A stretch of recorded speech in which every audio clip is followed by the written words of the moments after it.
Hi అండి. Welcome to Monica vlogs. అసలుకే ఎండాకాలం, అందులో మామిడికాయ సీజన్. మరి మామిడికాయ పచ్చడి పెట్టకపోతే ఎలా?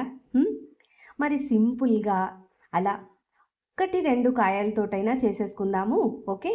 మరి లేట్ చేయకుండా మామిడికాయ తురుము పచ్చడి చేసేసుకుందాం. ఓకేనా అండి? సో వీడియోలోకి వెళ్ళిపోదాము. మరి వెళ్ళే ముందు ఎవరైనా నా ఛానల్ని ఫస్ట్ టైం చూస్తుంటే మాత్రం ఒక చిన్న లైక్ చేసేయండి. అలాగే చూస్తూ వీడియో నచ్చితే మాత్రం తప్పకుండా సబ్స్క్రైబ్ చేసేసేయండి. ఓకే. ఇప్పుడు వీడియోలోకి వెళ్ళిపోదాము. ముందుగా అయితే మనం మామిడికాయని మంచిగా పైన చెక్కు అంతా తొక్కు అంతా తీసేసి ఇలా తురిమి వేసుకొని పక్కకు పెట్టేసుకోవాలి.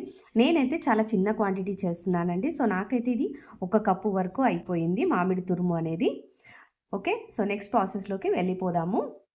దీనికోసం అయితే మనం ముందే ఆవాలు అలాగే మెంతుల్ని కాస్త వేయించి పొడి పట్టుకొని పక్కకు పెట్టేసుకోవాలి. నేనైతే అది ఆల్రెడీ పొడి చేసేసుకొని పక్కకు పెట్టుకున్నానండి.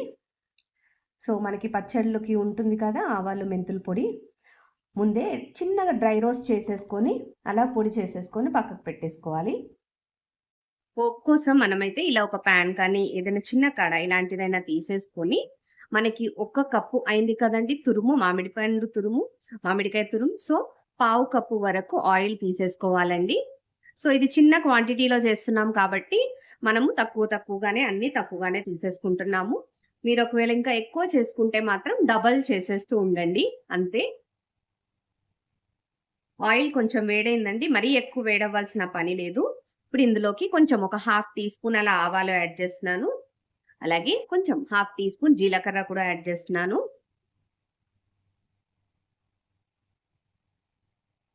అండ్ ఇందులోకి ఒక 2, 3 ఎండుమిర్చి,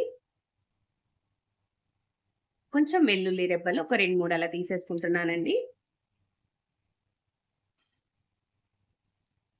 సో కొంచెం చిటపట్లాడితే సరిపోతుంది. సిమ్లోనే పెట్టేసుకోండి, లేదంటే మాడిపోయే ఛాన్సెస్ అయితే ఉంటాయి. కాస్త ఇంగువ కూడా యాడ్ చేద్దామండి, మంచి టేస్ట్ అనేది వస్తుంది ఇంగువ యాడ్ చేసేసి. లాస్ట్లో కొంచెం కరివేపాకు యాడ్ చేసి స్టవ్ ఆఫ్ చేసేసేయండి. స్టవ్ ఆఫ్ చేసేసి మనం దీన్ని చల్లారనిద్దాం ఇప్పుడు. పోపు చల్లగైందండి. సో ఇప్పుడైతే ఒక బౌల్ తీసేసుకొని ఈ బౌల్లోకి మనం ఆల్రెడీ తురిమిన మామిడి తురుముని యాడ్ చేసేసుకోవాలి. 1 కప్పు మామిడి తురుముకి మనం పావు కప్పు వరకు కారం తీసేసుకోవాలండి. సో పావు కప్పు అయితే సరిపోతుంది.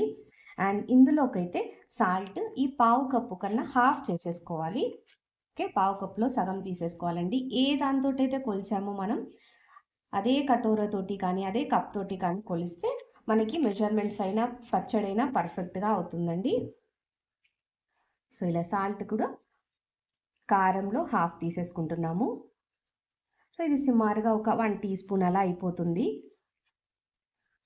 అలాగే ఇప్పుడు ఇందులోకి ఒక 1/2 టీ స్పూన్ వరకు ఆవాలు మెంతులు పొడి చేసేసుకొని పక్కకు పెట్టుకున్నాం కదండి, దాన్ని యాడ్ చేసేసుకోవాలి. అండ్ ఇందులోకి కొంచెం ఒక 1/2 టీ స్పూన్ అలా పసుపు యాడ్ చేసుకోవాలండి. సో వీటన్నిటిని ఫస్ట్ అయితే ఒకసారి మంచిగా మిక్స్ చేసేసుకుందాము. ఇలా అంతా ఒకసారి కలిపేసుకున్నాక మనం ఆల్రెడీ పోపు చేసేసుకున్నాం కదండి, ఆ పోపుని ఇందులోకి యాడ్ చేసేసుకోవాలి. సో పోపు అనేది చల్లగా అయిపోయింది కాబట్టి నేను యాడ్ చేసేస్తున్నాను. ఈ పోపు కూడా మంచిగా కలిపేసుకోవాలండి.